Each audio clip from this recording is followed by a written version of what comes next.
during Final Jeopardy. You know what Jeopardy is. I don't know what it is. It's a game?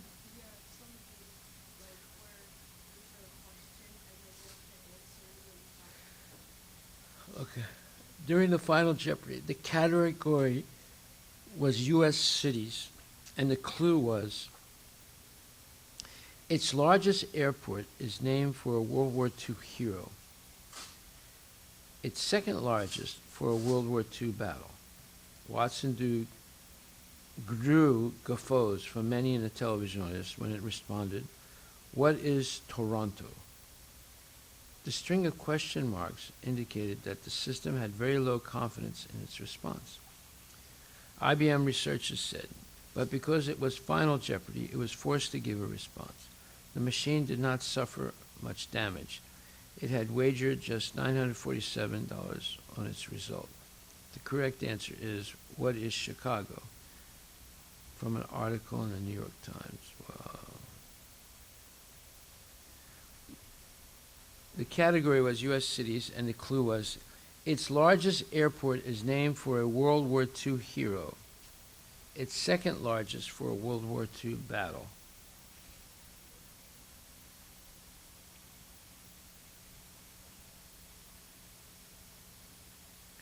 Okay, so the answer would be Chicago, but the computer answered Toronto. So it made a mistake. This was just one example of the limitations of a computer, but there are many more. The general limitations are as follows. Computers completely rely on humans to program and give input.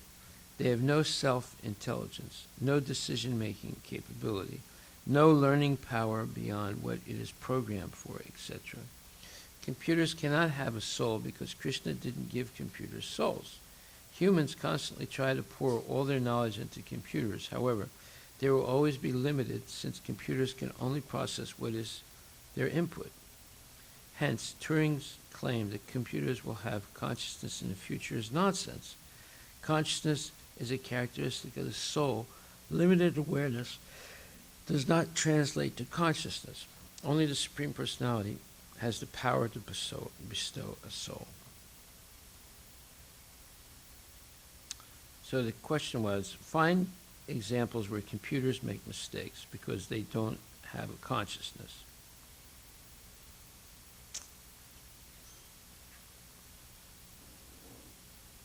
I'm trying to figure out if she actually answered the question or not. Did you do your homework? Did you know what it was? Krishna has the distinction of not doing his homework.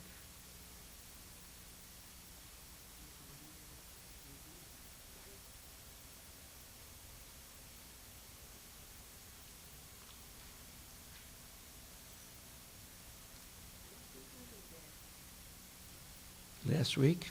Last Sunday? No, 2 weeks ago. We didn't have class last week. It was 2 weeks ago.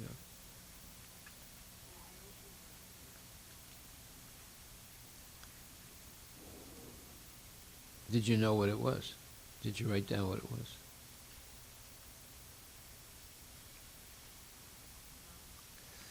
Okay. Well, the homework was find examples where computers make mistakes. And they make mistakes because they don't have consciousness. And then second homework was write all of the deceptive statements which Turing made in his conversation and explain the straw man argument. And the third was double check last week's homework.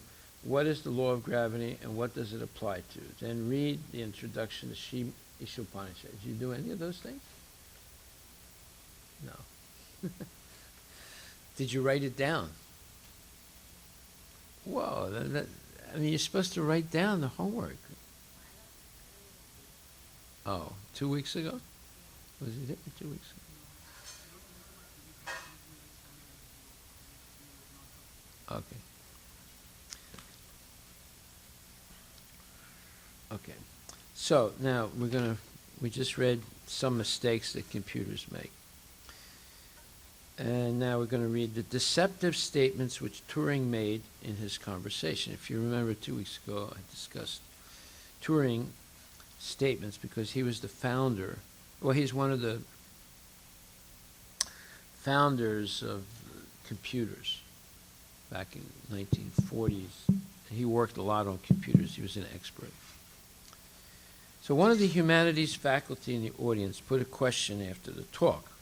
Would you want your daughter to marry a computer? Legend has it that Turing answered, yes, if she loved him. Another version of this legend has it that someone shouted out after the question, why not? His wife did. This means that this is what we read, right? And then the homework was explain all the deceptive statements which Turing made in his conversation. So back in 1940s, or 50s, someone asked this guy Turing, would you want your daughter to marry a computer in the future if the computer develops artificial intelligence and can carry on a conversation and so forth? And Turing says, yes, if she loved the computer.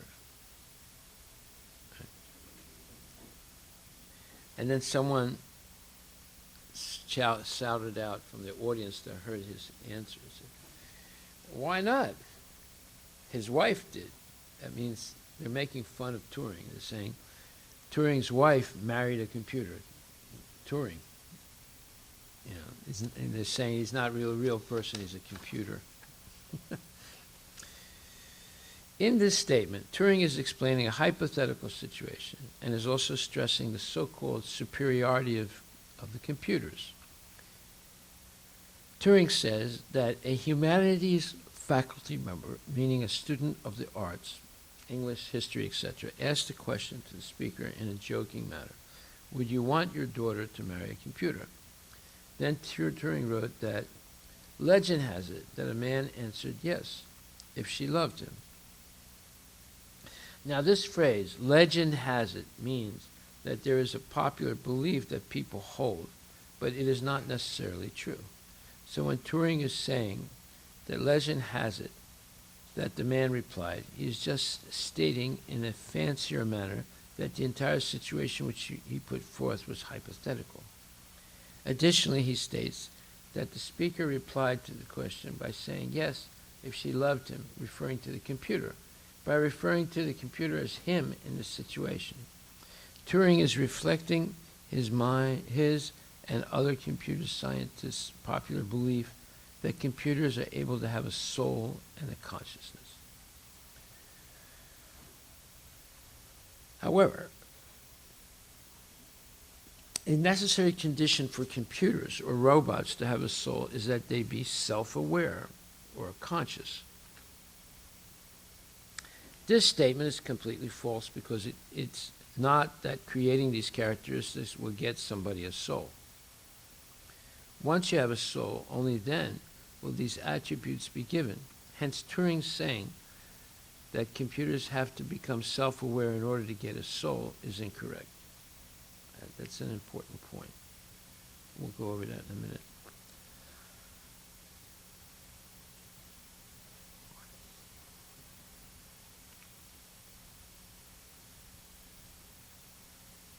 Okay, then the next thing Turing said was that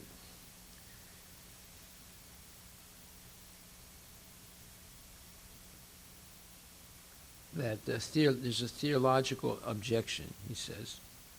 God has given an immortal soul to every man and woman, but not to any other animal or to machines. And I explained that this theological objection that Turing is making is a straw man argument, which was set up by Turing. So you know what a straw man argument is? No? You know what it is? What is it? It's an It's a set-up argument that has an obvious No.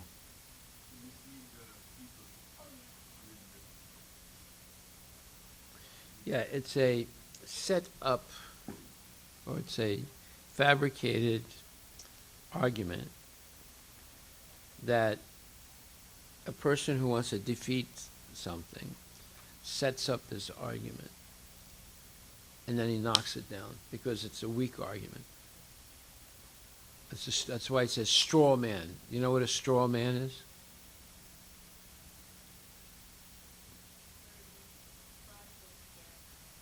Yeah, like a scarecrow.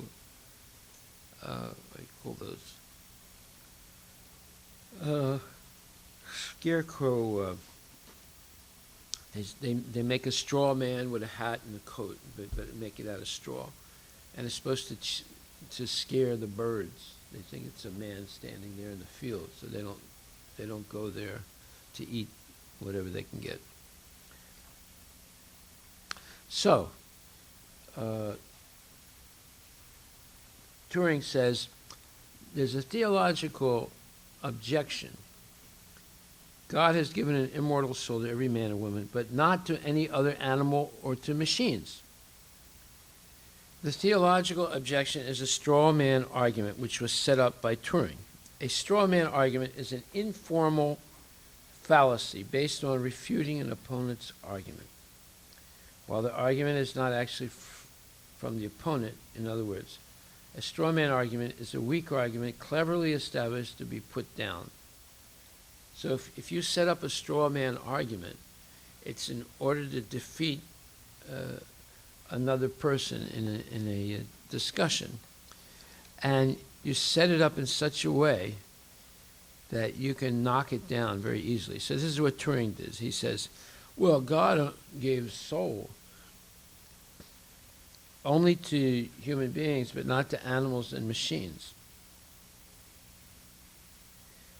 So he says, this theological, this argument by priests and ministers of faith or of religion, appears to me, he says, to imply a serious restriction of omnipotence of the Almighty. Now, what he's saying is that, wow, if God only gave a soul to human beings but didn't give it to animals and computers, that means that God is not omnipotent. He doesn't have all powers. It means he's limited.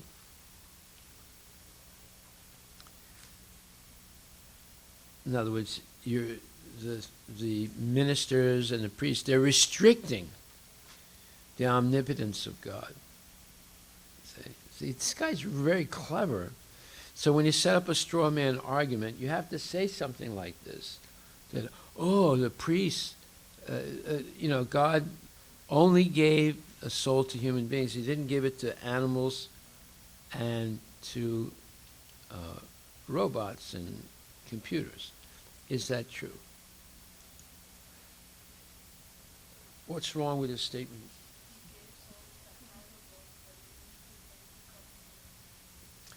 Yeah, he gave soul to animals, right? But the Christians don't accept that, you see.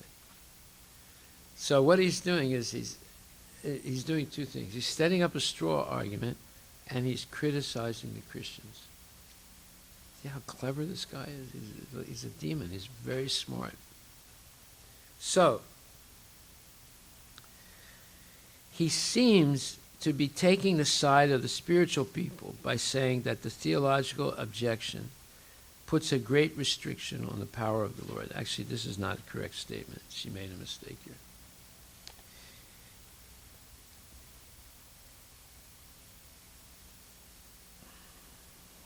She made a mistake. What Turing is doing is saying there's a theological means a religious objection that machines could have a soul in the future. And the religious objection is God only gave a soul to human beings. He didn't give it to animals, and he didn't give it to machines. Okay. So, there's several mistakes here. First of all, he's setting up the theological argument against computers having a soul by making a false statement that God only gave a soul to human beings, but not to animals and to machines. No, he did give a soul to the animals, but he's criticizing Christianity here because he's a very smart guy. Christians don't believe that animals have souls. And then now he's going to take the position as if he's defending God. And he's saying, this statement by the Christian ministers is restricting God's omnipotence. Omnipotence, write this word down, O-M-N-I, P-O-T-E-N-C-E. O-M-N-I-P-O-T-E-N-C-E. Omnipotence means, omni means all, and potence means power. So he says, it seems to me that the Christian ministers, they're limiting God by saying he didn't give a soul to the animals and to computers. Well, he did give a soul to the animals. It doesn't matter that Christians don't accept it. We know from the Vedic philosophy that he did.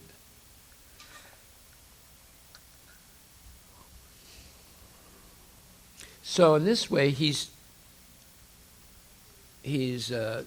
defeating the objection of the religious people and saying, you're limiting God by saying he didn't give a soul to the animals and to the and to computers.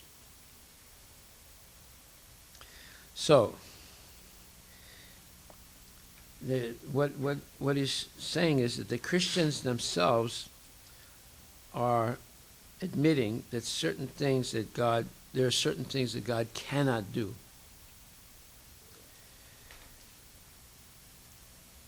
Such as making 1 equal to 2. But then he says, now he asks a hypothetical question. He says, should we not believe that he has freedom to confer a soul on an elephant if he sees it fit? So what he's doing is trying to equate animals and computers. He's using a mistake that Christians have made, saying that animals have no souls. And then he's taking advantage of the mistake that the Christians have made by setting up the straw man argument. And he's saying, you guys who are religious, you're limiting God. But me, I'm an atheist, but I know if there is a God, he's got all powers. So he's turning the tables upside down. He's becoming a defender of God, and he's portraying the Christians as people who limit God. But why is he doing that? And he's equating animals to computers. See, you see, these people are so smart. They're very, very smart, but they're demons. So he's smart enough to see that the Christians have made a mistake about animals not having a soul. Obviously, animals have a soul. And if God gave animals a soul, then why can't he give computers a soul? Because the Christians have made animals and computers equal. They don't have souls. But Turing knows that animals have a soul. And so now he's defeated the Christians. He doesn't care about the Hindus because they're out of the equation. And then he says if he has the power to give an elephant a soul, then it is admitted that there are certain things that he cannot do, he says. It is admitted. But who has admitted that God has limitations? He's saying, not anyone else. in this way, he's trying to make it sound like everyone is admitting that God has limitations, but that is false. Turing says certain things he cannot do, such as making 1 equal to 2. Wrong. Krishna can do anything that he wants. He is all-powerful, omnipotent. If Krishna wants, he can make 1 equal to 2. So Turing is saying that God has certain limitations, and then says, but should we not believe that he has freedom to confer a soul? See, Shrestha got it all mixed up. See how easy it is to get confused? So he's saying that God has limitations, but should have the power to give a soul to an elephant. But Krishna has given a soul to the elephant at the beginning of time. So, actually, she got it mixed up. What he's doing is, he's making animals and computers equal. He's criticizing the Christians, that they say that animals don't have soul. And then he's saying that God is not limited. You're trying to limit him, Christians. He's not limited. If he wants, he can give a soul to an elephant or an animal. And if he wants, he can give his soul to a computer. Why is he doing this? To prove that in the future, computers can be equal to persons. But he's doing it by making these false arguments and setting up a straw man argument. Straw man argument is you assume, you make an assumption, and to prove the assumption, you assume the assumption is true. So, what is the straw man argument here? He's saying, Christians say that God did not give a soul to animals and computers. Now he's equating animals and computers. Right? But that would be, but God is omnipotent. So that statement by Christians is limiting God's omnipotence. Now, if God is omnipotent, then he can give a soul to an animal, and he could also give it to a computer. Right. So he's turned the tables. Yeah. No, he's doing that. He's doing dialogue, yeah. See, he's very clever. So, if he can give it to animals, he can give it to computer, because the Christians said animals and computers don't have souls, so they're limiting God. But God's unlimited, he said. So, therefore, he defeated the Christians, and he set up this straw man argument. And then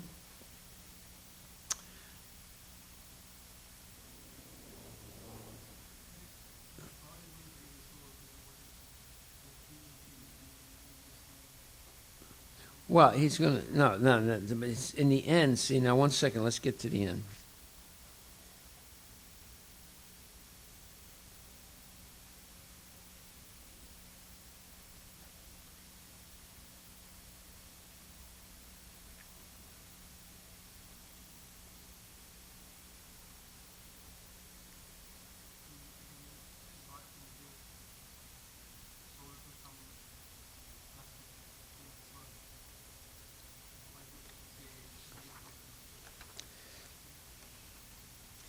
So then he brings in something else. He says, but in reality, there are things that God cannot do, such as make 1 equal to 2.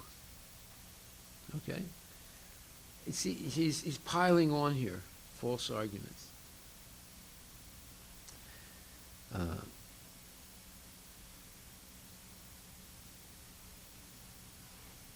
But actually, Krishna can make 1 equal to 2.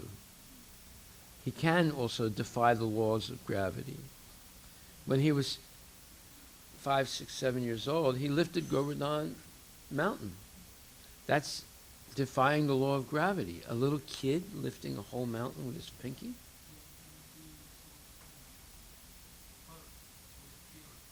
He what?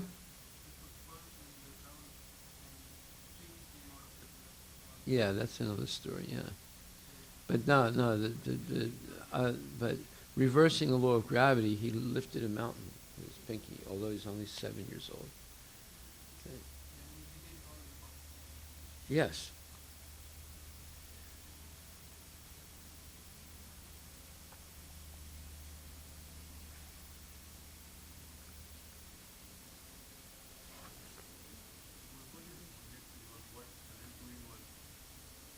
Okay, Anand, do you have the exact text of Turing? Because Shrestha got this mixed up, and go ahead. What's your question?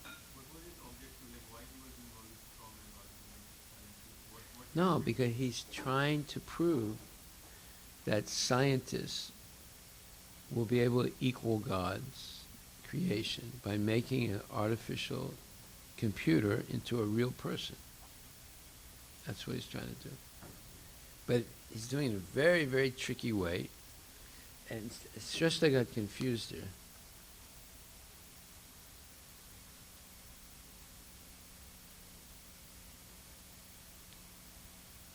So what basically his argument is this: look, we're going to advance in the future. This is back 1950s, right? So this is before they had these big these very advanced computers. But he could foresee the future. So he's saying in the future, these computers will be just like human beings. And even better, they won't make any mistakes. Human beings make mistakes. And at that point, if there is something like a soul, when the computer is equal to the human being and better, that's the proof that the soul is simply a combination of matter. It's nothing spiritual. It develops at a certain stage of evolution of the body, and the same way, if we put enough information into the computer, it'll equal a human being, and it'll manifest a soul through mechanical means. That's his whole point. In other words, a scientist will be able to do what God has done, but with technology.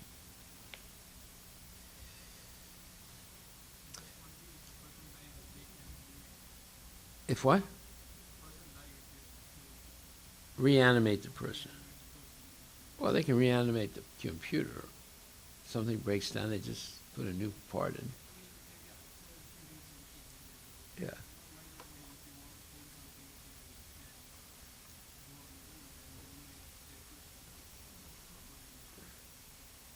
So what is Turing's point? He's saying that he's trying to prove that evolution is a fact, Darwin's evolution is a fact, and he's just saying that through technology we're evolving, we're having an evolution also, and we'll eventually produce a machine that's equal to a human being.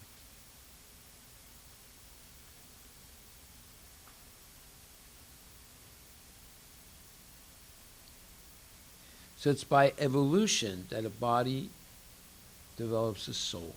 That's his whole point.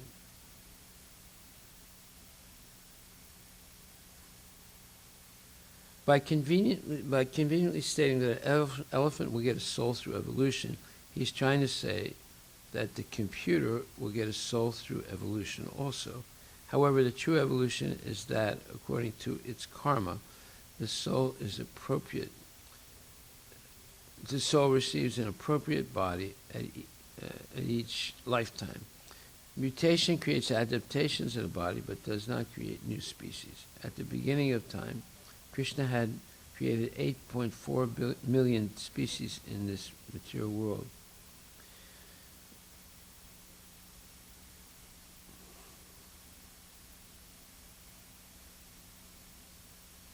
Okay, so anyway, do you have the full text of his statement?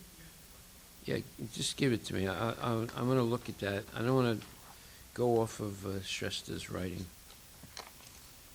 Because she made a few little mistakes.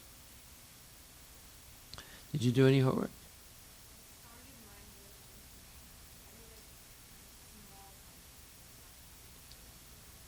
What was the homework? Do you remember?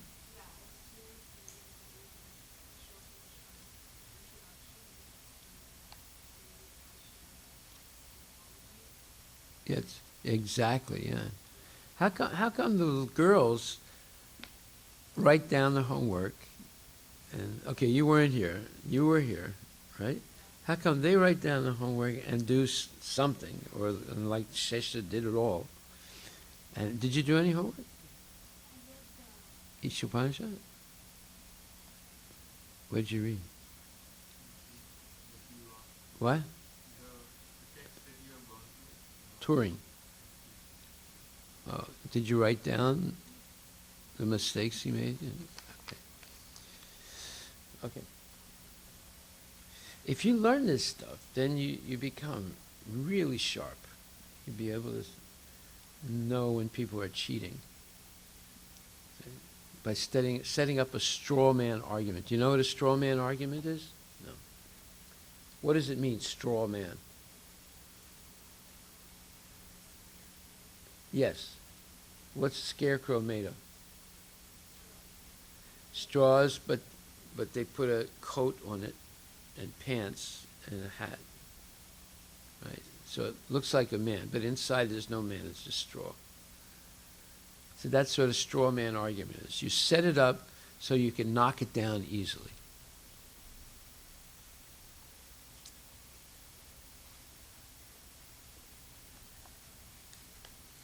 Okay, so here's Turing's statement.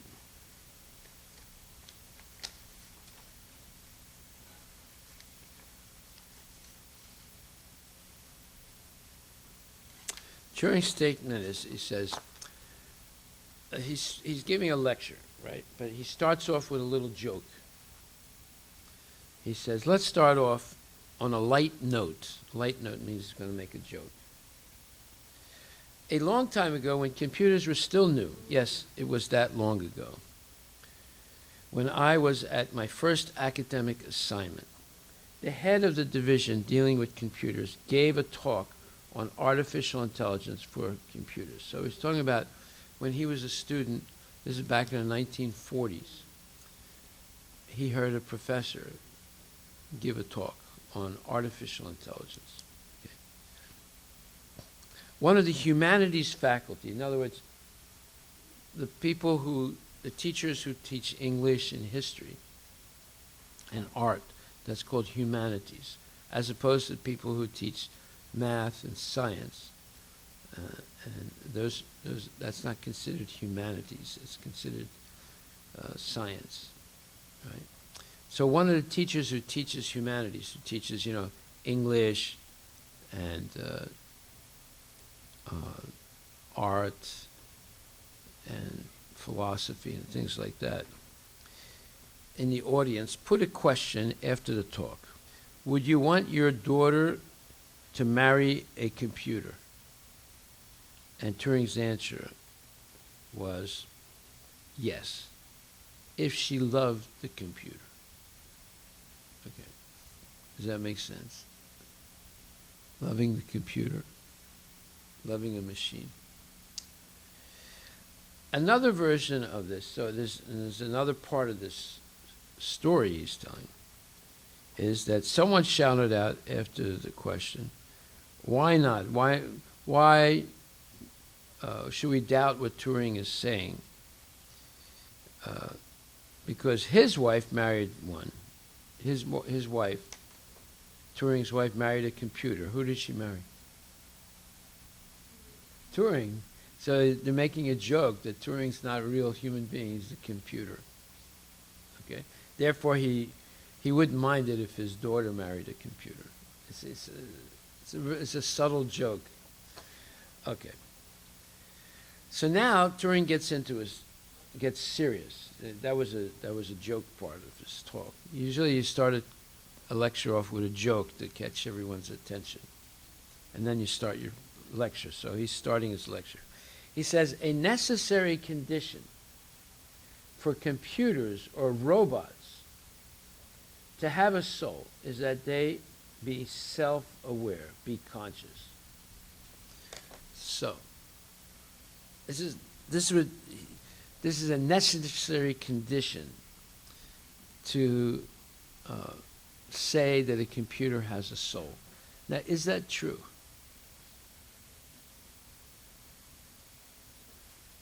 Can a computer become self-aware? Well, yes. Anybody? Can a computer become self-aware? By the way, are you self-aware? Huh? Arush, are you self-aware? Yes. You know if you have a pain here or a pain there. You know, you're aware of things in your body, right? So that's being self-aware. So can a computer become self-aware? To a certain degree, not completely, but to a certain degree. If this is not possible, then there would be no way we could think that devices with artificial intelligence had souls. So if it's not possible, then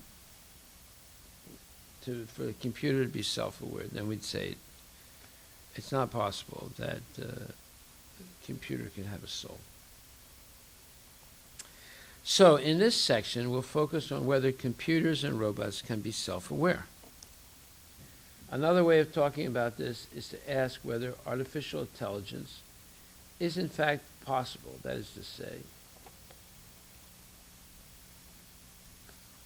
whether computers or robots are intelligent, can think independently outside a set of prescribed rules, algorithms, and algorithms. So what is an algorithm? You know what an algorithm is? Yes.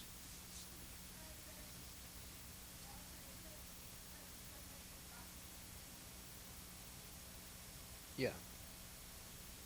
It's a process of what to do for a computer. Right. So, like, okay, probably you're in computers. What's an algorithm?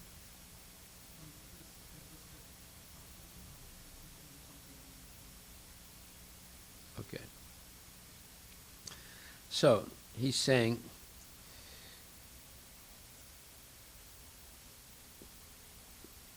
that for computers to be able to think independently, outside of prescribed rules and algorithms, that's the whole purpose of artificial intelligence. So computers can think independently outside of a set of prescribed rules and algorithms. He said, we'll examine below the different answers to this question given by artificial intelligence experts and philosophers. Now Turing is going to make an argument for computers having eventually a soul. Right? He says, he begins with what's called a theological objection. Theological means spiritual. Objection by priests and pastors and ministers. So he's sort of following a traditional Vedic process of you present a point, and to defeat it, you present an opposite theory. And, well, it's called an objection. Okay, so let's see. Can we look up?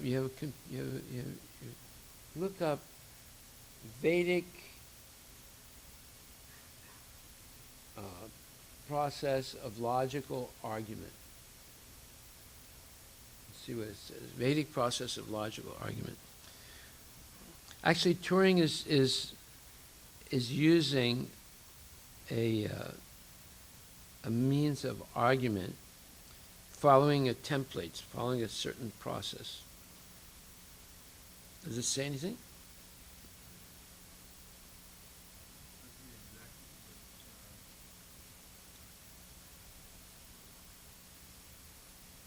Vedic process for logical argument.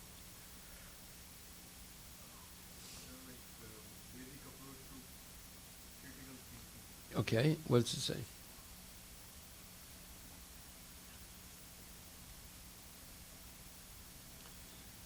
Huh? Okay. It should be point 1, point 2, point 3, point 4, point 5.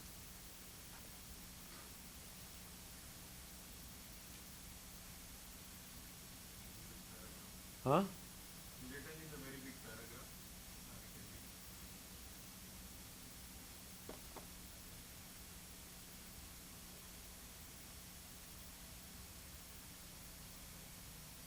What's it say?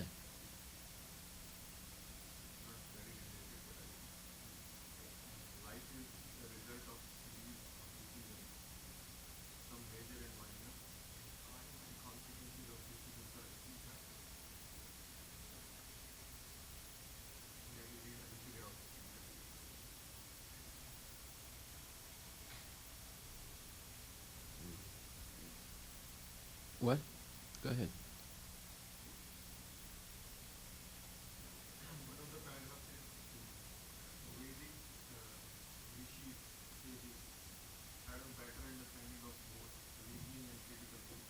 Okay.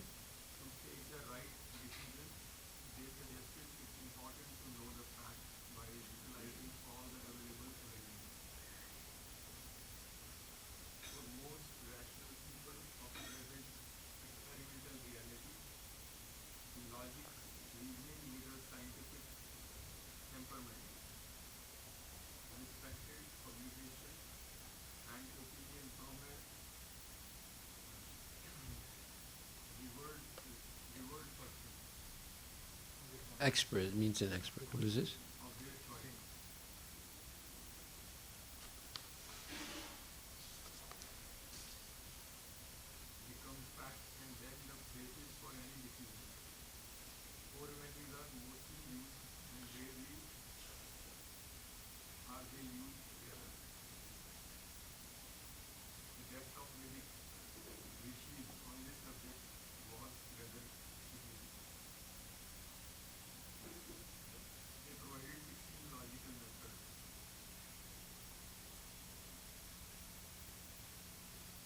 Yeah.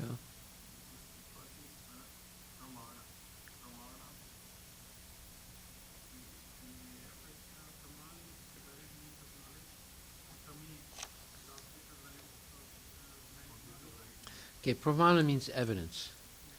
So that's why I said read the introduction to Ishopanishad. It explains what the pramanas are. Go ahead. That's Sabda Pramana, there's Pratyaksha, Anumanu.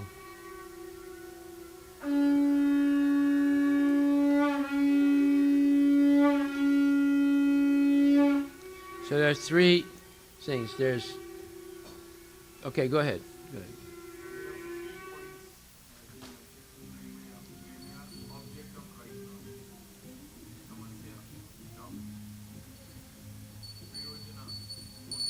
Yeah, but that's not the question. My question was, how do you win an argument?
I wait for them to stop.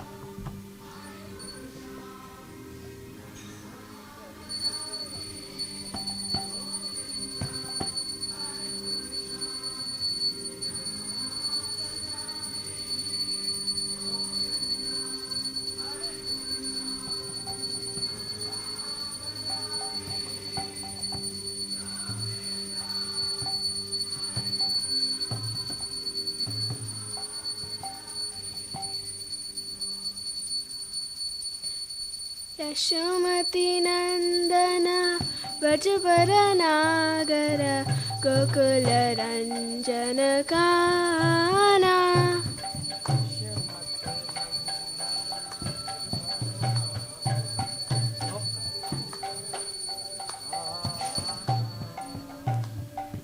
Gopi Paranadhana Madana Manohara Kaliya Damana Vidana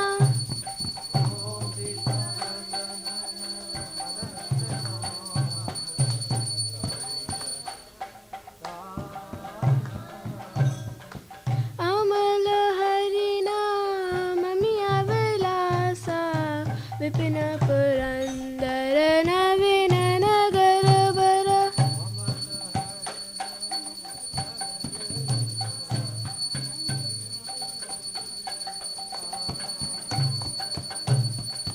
Bamsi Badana Suvasa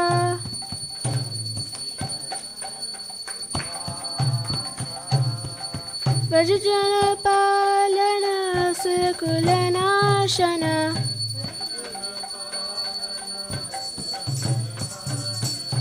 Nanda Godhana Rakhavala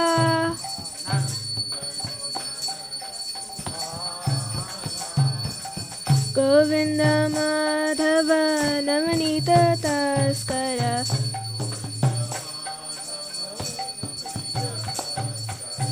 Sundarananda Gopala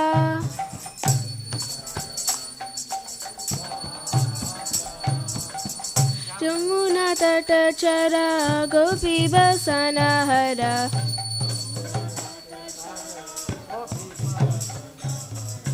Rasara Sika Kripa Moya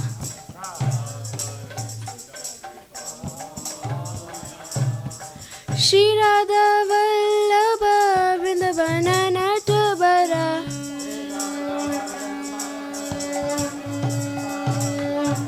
Bhakti Vinodashaya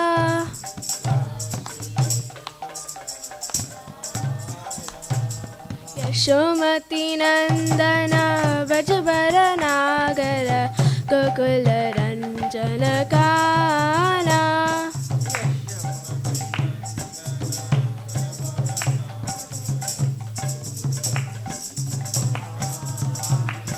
Yashomati Nandana Vrajavaranagara Gokula Ranjana Kana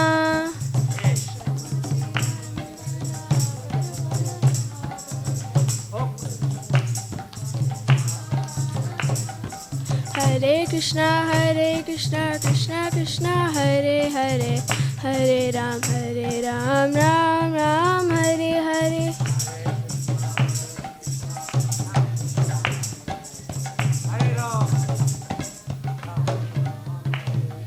Hare Krishna, Krishna Krishna, Hare Hare, Hare Ram, Ram Ram, Hare Hare.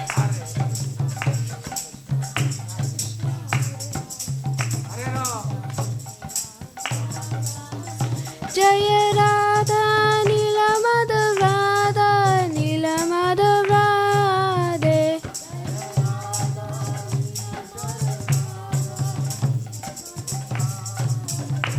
Jaya Sita Ram Jaya Sita Ram Jaya Sita Ram Jaya Lakshman Hanuman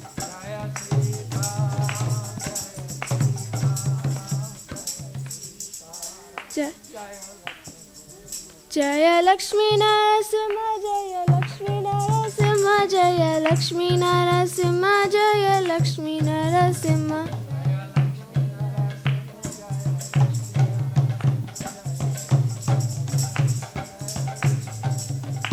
Jaya Jagannatha, Jaya Jagannatha, Jaya Baladeva, Jaya Subhadra.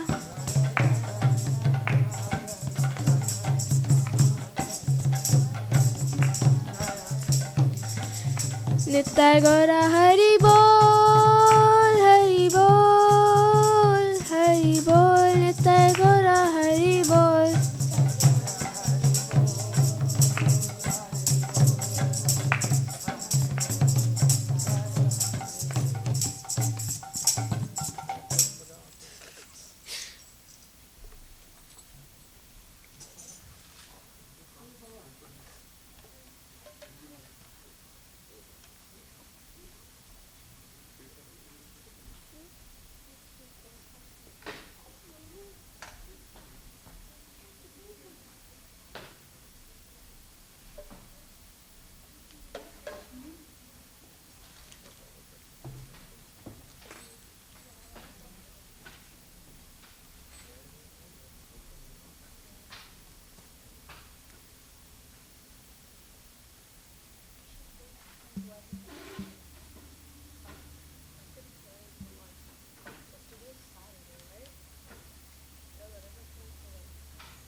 So,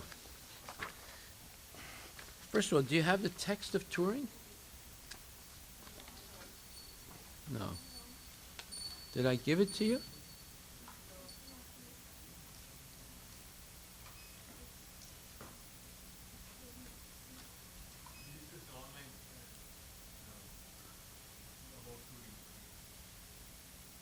Okay, but you don't have the text, huh?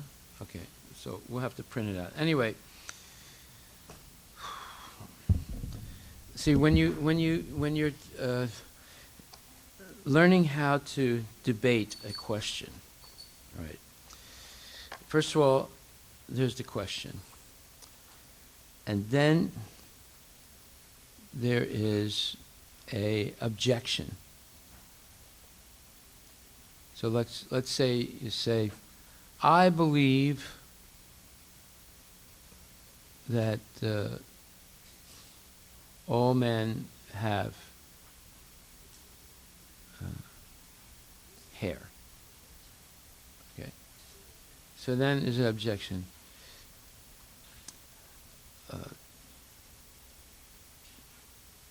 Maybe there's someone that doesn't have. Maybe there's a man that doesn't have hair. Then would you consider him to be a man? Yeah, because if you say, I believe all men have hair, and you say, well, what if there's a man that doesn't have a hair? Then would you say that he's not a man? So you see, unless you raise an objection, you can't have a debate. You understand? So then, did you find what I was asking you?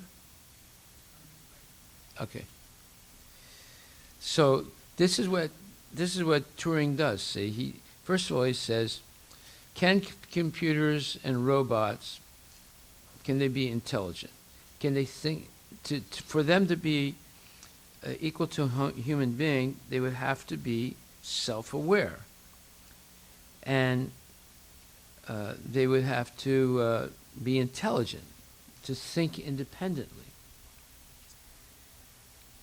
And outside of a set of rules and algorithms. Now, the algorithm is how the computer basically thinks, right?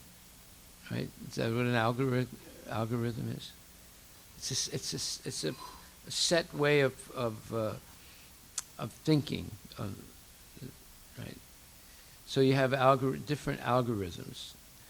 And if you make a really good algorithm, you become wealthy almost overnight.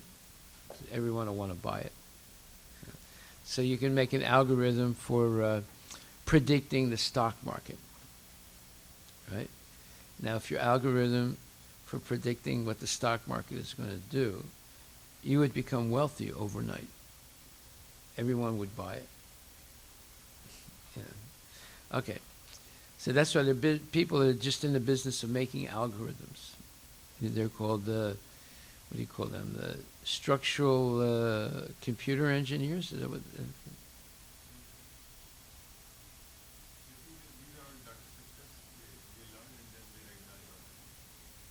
Data. Yeah, data algorithms, yeah. How to process data. Yeah.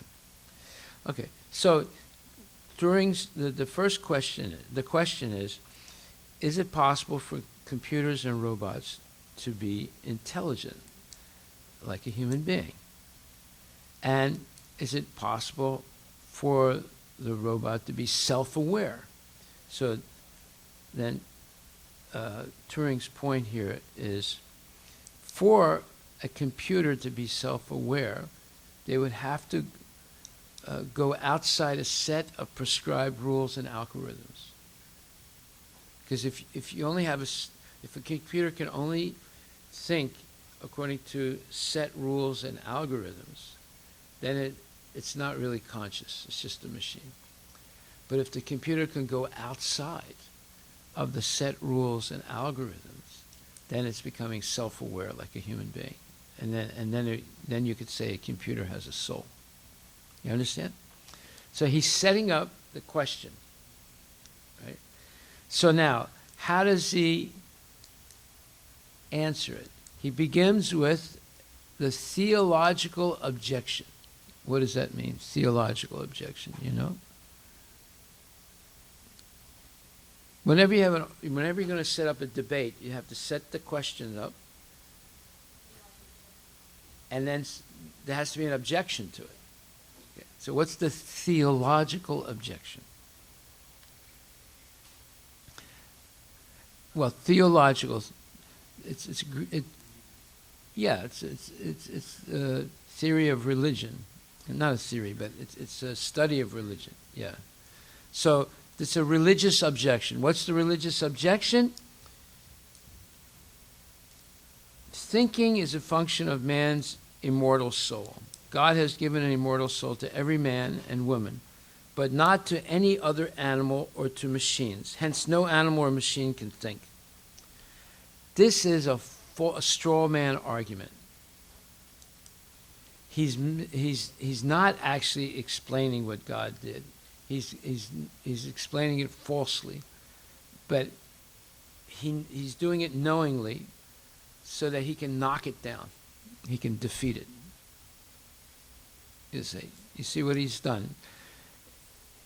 Whenever there's going to be a debate, first of all, you set up what you're going to debate.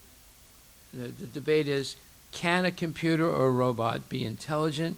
Can it think independently outside a set of prescribed rules and algorithms? And he says, we'll examine now the different answers to this question given by artificial intelligence experts and philosophers. All right. So, this is what the subject of the debate is, right? Now you begin with an objection. So the theological objection, he's pretending that he knows what the priests and religious people are going to object. They're going to say, thinking is a function of man's immortal soul. God has given an immortal soul to every man and woman, but not to other animals or to machines. So this is the straw man. He just set it up. And what he did was, he's trying to say all the religious people would make this objection, but actually he's misstating the objection purposely so that he can knock it down easily.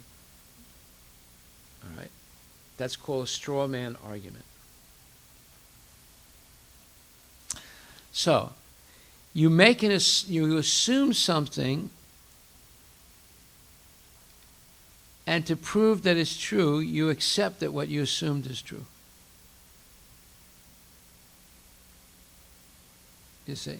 That's what a straw man argument is. You assume something, and to prove that it's true, you accept that your assumption is true.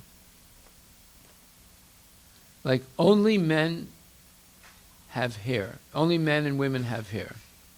Right? So let's say you assume that that's true. But a bear has hair also. So is bear a man and a man or a woman? Well, it's a male, but it's not a human being. So the assumption is only human beings have hair. So a bear has hair. Is it a human being? No. Okay. So therefore, your objection would defeat the original thing that you assume. You said only human beings have hair, but bears have hair, and dogs have hair. So are dogs and bears human beings? No. So therefore, it's not true that only human beings have hair. Okay? So here, Turing says there's an objection by religious people. They say thinking is a function of man's immortal soul. God has given an immortal soul to every man and woman, but not to any other animal or to machines. Hence, no animal or machine can think. This is a false representation of the theological argument. He purposely is doing it. So now he's going to knock it down. So first there's the objection. Now there's the rebuttal of the objection. This is a step-by-step way of winning an argument. You first state what the argument is about, what it's going to be about, which is, can computers and robots develop a soul or have a soul? And then he's setting up a false objection to it. God only gave his soul to men and women, not to animals and to robots and computers. Now he's going to rebut or defeat the objection. Okay? Did you find anything? Okay. So what is his rebuttal to the objection? So write this down. 1, statement of a question. Can a computer develop a soul through artificial intelligence? Can a computer or a robot? This is the question.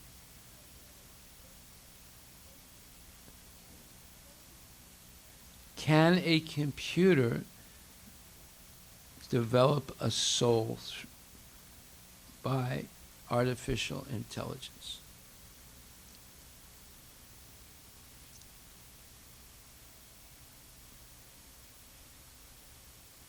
And then along with that, the computer must think independently outside of a set of prescribed rules and algorithms. This is the question. If the computer can develop a soul, and the proof is that it will eventually think independently.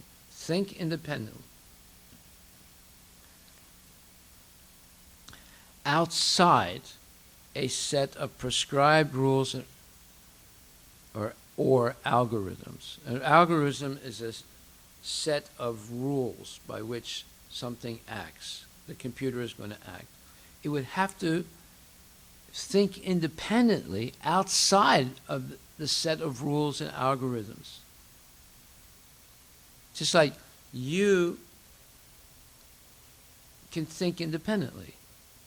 You're not programmed to think only in one way, right?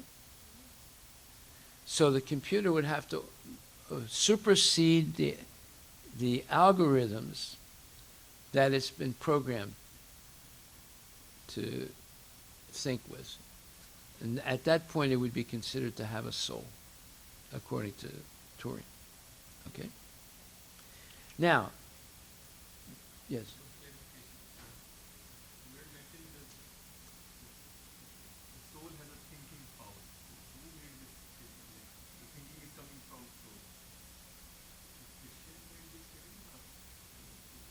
No, Turing is making a statement.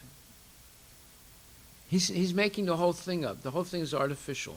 It's his making, and he's going to set up the straw man argument and knock it down.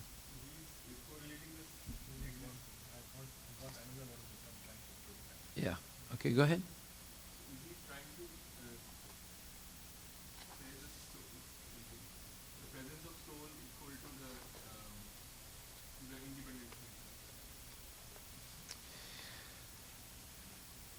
He's trying to set up, he's setting up a question. And the question is it possible through a process of evolution of artificial intelligence for a computer or a robot to have a soul like a human being? That's the question. And the proof of it is it can think independently outside of its prescribed rules or algorithms. It can't be limited. If it's limited by algorithms and rules, then it's not an independent thinker. It's a robot. It's a machine.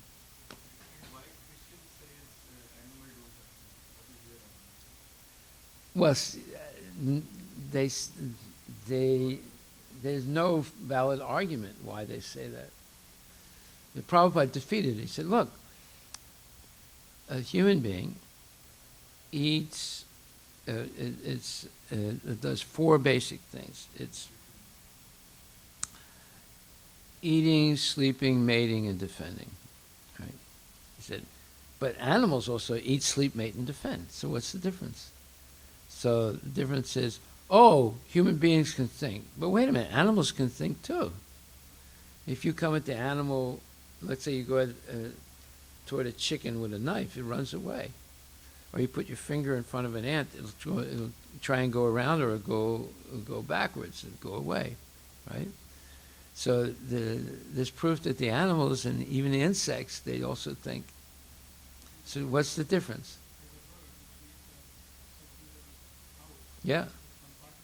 Yeah.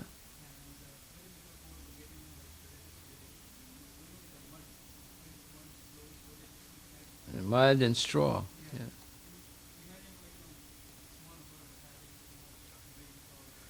Yeah.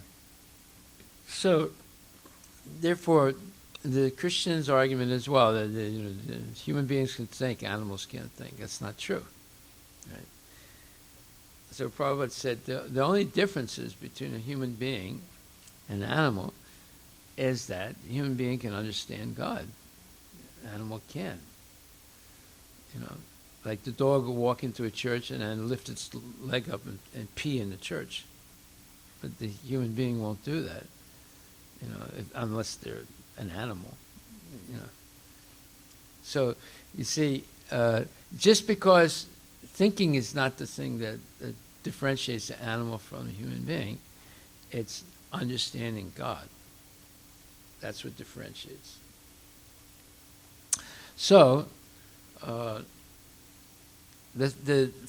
the computer or the robot to become equal to a human being, it would have to be able to think outside of the set of algorithms that it's functioning with, because those are limiting it. It limits it to deal with certain things logically, but a human being can do more than that. Okay, so the objection is, thinking is a function of man's immortal soul. God has given an immortal soul to every man and woman, but not to any other animal or to machines. Hence, no animal or machine can think. So this is the objection. And it's actually a straw man argument, because it's falsely stated. But there are many false statements or assumptions in this objection. Number one, he's equating animals and machines. That's not true. Number two, he's saying that God didn't give a soul to animals. Not true. And number three, he's saying that because the Christians say that animals don't have souls, then he's going to prove that computers can have souls, because God is omnipotent. And if he can give a soul to an elephant, then he can give it to a computer also. But now, once he does that, then he's going to throw God out of the discussion and say, but we can equal God by eventually making a computer that can think outside of its algorithms. At that point, we've become God. You see how clever he is? Okay, so let's write this down so you understand. First, he states the problem, right, or the issue. Second point, he raises a theological objection. Why not just an objection? Because he wants to defeat the Christians also and make them look like fools. But he's going to use their mistaken idea against them. So that's why he calls it theological. He doesn't say scientific objection. He calls it theological objection, the objection of the religionists. And that is, first of all, thinking is the function of the immortal soul. And God has given an immortal soul with the ability to think to every man and woman, but not to any other animal or to machines. So now he's equated animals and machines, and he's falsely stated that thinking is the function of the soul. No, it's much more than just thinking. Because animals also think. So he made two mistakes. One is that he doesn't define what is the real function of the soul. And number two, he equates the immortal soul. In number two, he says that only human beings have souls. Animals and machines don't have a soul. So he equates animals and machines. And this is the Christian point of view. So now you have a theological objection. Okay? Did you write that down? Theological. Okay. Point three, the rebuttal of the theological objection. Rebuttal means defeating the religionist objection.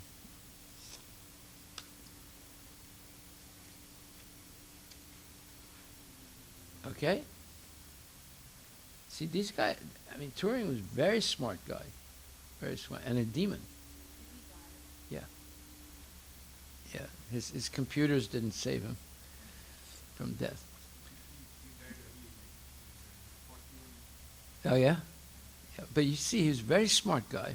I mean, see, the demons are not dumb. Ravana was not a dumb guy. But he was the dumbest guy because he couldn't recognize that Rama is the Supreme Personality of Godhead. So they're smart about certain things and very dumb about the essential things.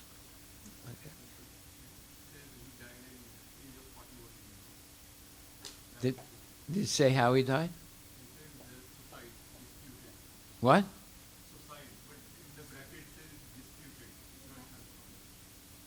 Yeah. Whenever they say something like that, it could be due to AIDS.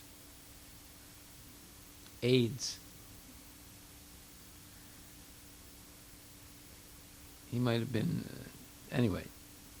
Okay, so now the rebuttal to objection. This is point 3. Rebuttal to the objection. Rebuttal means you're going to defeat the objection. The objection was to defeat the original problem, right? But now he's going to defeat the objection, knock it down. That's why the objection is a straw man argument. It's a straw man. So, the rebuttal to objection is, it appears to me, Turing says. So, whenever you say, it appears to me, there's already something seriously wrong. What is wrong with that? What are the 4 defects of a human being?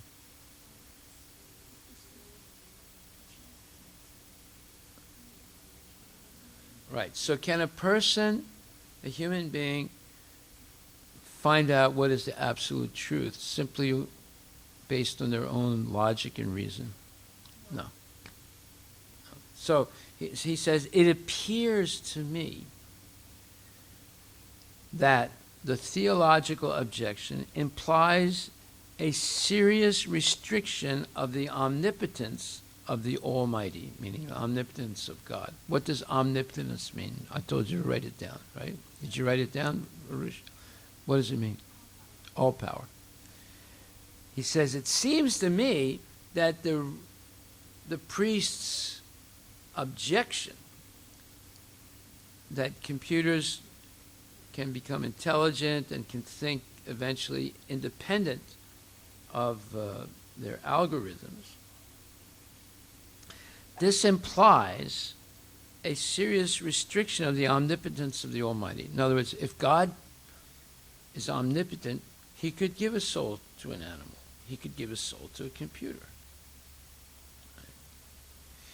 It is admitted that there are certain things that he cannot do, such as making 1 equal to 2. Well, wait a minute, is that true?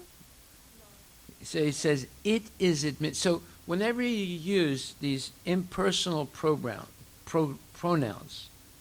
like he, she, and it. So he and she are personal pronouns, and it is an impersonal pronoun. Pronoun means, when you say he, instead of saying Arush said, you can say he said, right? He refers to Arush, right? But if you say it said, then is it a person? You're not sure. It's impersonal. Right? So he started his 2 sentences here with it. He said, it appears to me. And it is admitted that there are certain things that he, meaning God, cannot do, such as making 1 equal to 2. You see how clever he is? He starts with 2 its. It appears to me. What appears to you? The objection of the spiritualists, of the religious people. Their objection implies, it seems to say, that God does not have omnipotence. He's not all powerful. And then he says, it is admitted. By who? Who admits? it is admitted that there are certain things that he cannot do, he meaning God, such as making 1 equal to 2. So, first of all, he's rebutting the statement of the religious people who say God gave his soul only to man and woman, but he didn't give it to animals. And then he's adding, and he didn't give it to robots and computers. The religions didn't say that, but he's saying it. And now he's saying, but it appears that the religions have made a mistake, because by saying he did not give a soul to animals or to computers, it's restricting God's omnipotence. Then he brings in something else that's untrue. He says, it is admitted by who? We don't know who, mathematicians maybe, that there are certain things that God cannot do, such as make 1 equal to 2. Who said that? Who's the it there?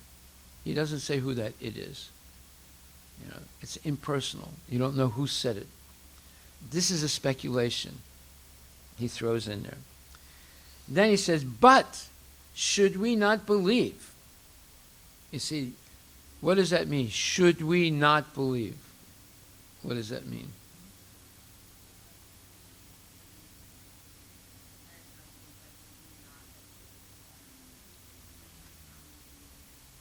He's implying we should believe. He says, but should we not believe that he has freedom to confer a soul on an elephant if he sees fit? So should we not believe that God can give a soul to an elephant if you say he's omnipotent? Right? No, we shouldn't. We should believe that he can give a soul to an elephant. See, he's being very, very tricky here with language. Very, very tricky. No, he's saying the religionists say he cannot do it. But then he says, but it is admitted by who? I don't know, that God can't make 1 equal to 2. But how do you know that? You don't know that. He's playing all these tricks. And then he says, should we not believe that God could give a soul to an elephant? In other words, he's saying we should believe it, right? But he's using it. He's playing with the language in such a way that you get mixed up. We might expect. Now he's saying we. He was talking it, but now he's saying we, you and me, might expect that he, meaning God, would only exercise this power in conjunction with a mutation which provided the elephant with an appropriately improved brain to minister to the needs of his soul. So now he's bringing in evolution in a very tricky way. And he's saying that if God wanted to give a soul to the elephant, he could very easily make a mutation. What is a mutation? Change of a gene. Right? Because this is Darwin's theory. Part of Darwin's theory is that, the fish became a snake, which is a reptile. It's no longer a fish.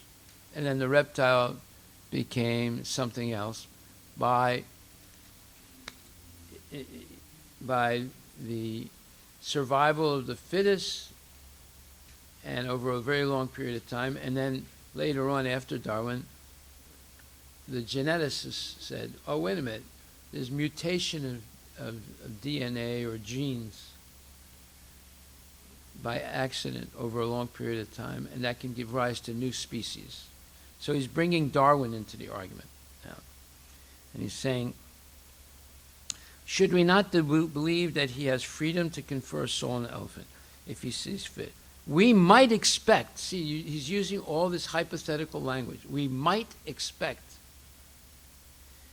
that he would only exercise this power in conjunction with a mutation which provided the elephant with an appropriately improved brain to minister to the needs of this soul.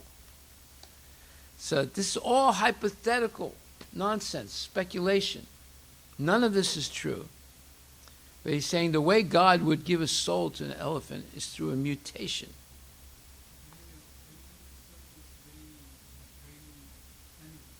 Elephant already has a brain. They're already intelligent.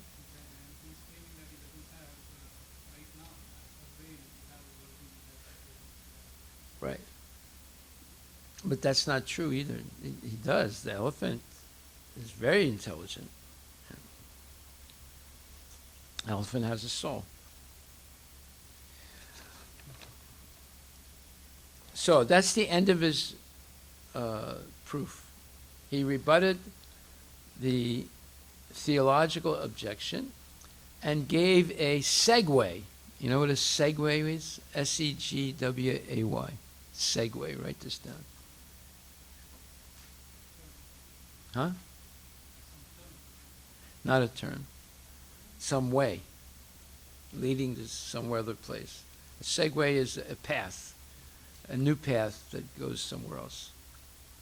So he's giving a segue how God could give a soul to an elephant. And if you give a soul to the elephant, he equated the elephant to a machine. The machine could also have a soul. But not because God created it, because he might make a mutation.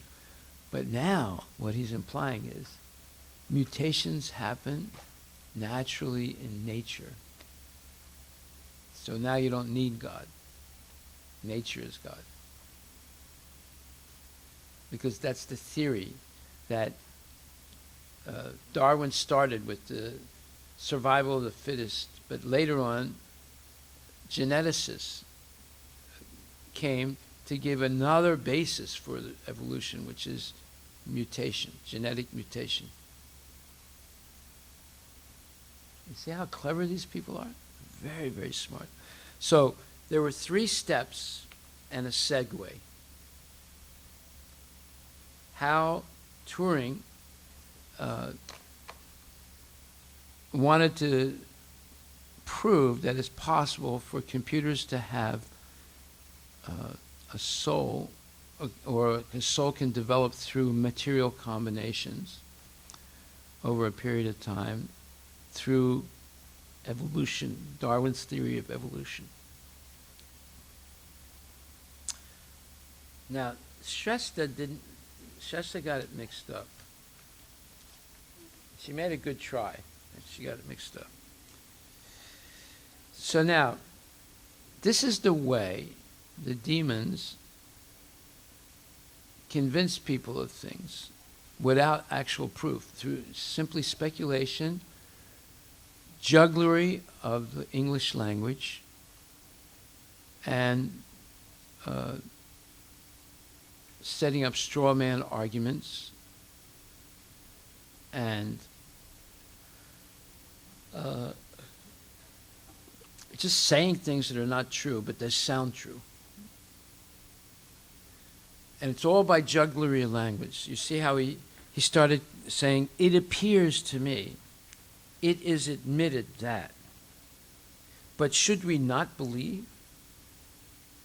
You see, this is the way they play with language. And then you get confused and you think, oh, that makes sense. It doesn't make any sense at all if you look at it carefully. All right? Yeah, you wouldn't understand. You wouldn't understand. It's too clever. Yeah. Yeah, homework is this. I want you to now explain in your own words what Turing did and how he did it. But you know the 3 steps and the segue. Now I want you to write 1, 2, 3 paragraphs explaining this in your own words. Okay? Can anyone say today that they did not understand the homework? Can you say that? You don't understand the homework for the next week? Tomorrow. What am I saying next week? Tomorrow. How Turing could explain in your own words how Turing. You have to explain what the problem is, what the theological objection is, what the rebuttal to the objection is, what assumptions he makes that are not true, what straw argument he makes. You have to state all those things. You have to explain all those things. All right? So let's go over it again. Write it down. 1, you have to state what the problem is, or what the question is. Is it possible for computers and robots to have a soul? And then what assumptions is he making? So I guess, how are you going to write this down by not writing it down? Huh? What did you write? Let me hear what you wrote down.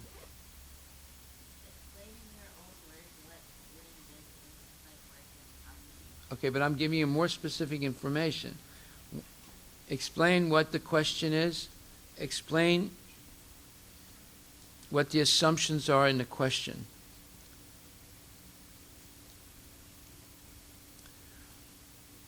Number 2, explain the theological objection that he raises and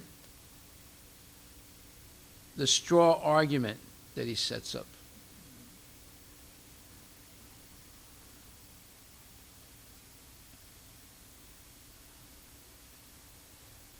And also false assumptions that he makes in the theological objection. Next, explain the rebuttal to the objection and point out the misleading jugglery of words. He starts saying, it appears to me that it is admitted that, and he says that, but should we not believe that? See, this is all jugglery of words.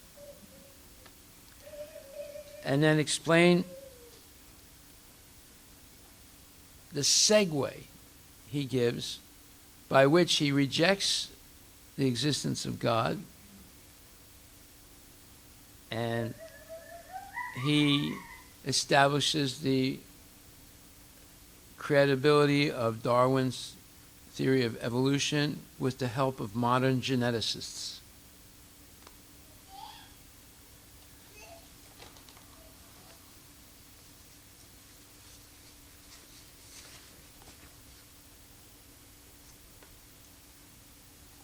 Now, why are we doing this? It looks like we're going away from Krishna consciousness. No, we're studying how the demons confuse people. We're showing, and the demons meaning there can be politicians, they can be scientists, they can be lawyers, they can be liars. This is what they do. This is their art. This is what they learn in school. How to trick people into believing things, how to explain things in such a way that it looks believable, but actually it's full of nonsense. You have to be an expert to do this. And Turing was one of those experts, a big one. Okay? So if you learn their tricks, then you can recognize it right away and not be tricked. Got it? That's your homework.